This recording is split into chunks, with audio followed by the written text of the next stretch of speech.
আর ভালো লাগে না, একটু কমে দিয়ে 45,000 টাকা যদি এই গাড়ি দেই, 45 এ যদি এই গাড়ি দেই, তারপরে যদি না নেন, ডিসকভারের বাপ যদি বেশি 40,000 টাকা ডিসকভারের বাপ ব্ল্যাক ডায়মন্ড 40।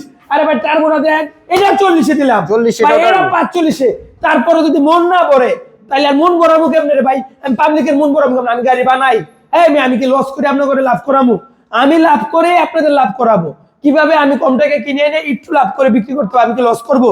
আমার বাপ দাদা 14 গোষ্ঠী বাইক বানায়, আমার বাইক কোম্পানি, আমি বাইক গুলা কিনি কাটতে, আপনার মতো কারো না কারো কাছ থেকে কমে কিনা দামে বেশি, কমে কিনা দামে বেশি, এটা না ভাই? কোন পাবলিকে ভাবে যে আরে কি জানি কি ভাই, যেমন গুড় তেমন মিষ্টি। আমার না যদি 2 লাখ টাকা লয় আপনি গাড়ি ফেলতেন না, 2 লাখ টাকার গাড়ি আছে আমার না সব কম দামি গাড়ি। এবার আছে আপনার কাছে ভাঙ গাড়ি মনে হতে পারে, কিন্তু ভাই 5,000 টাকা, 10,000 টাকা, 15,000 টাকা, 20,000 টাকা আমাদের মতো মধ্যবিত্ত মানুষের জন্য অনেক টাকা। তারা এই গাড়িগুলো নিবে ভাই। অবশ্যই। আল্লাহ হাফেজ।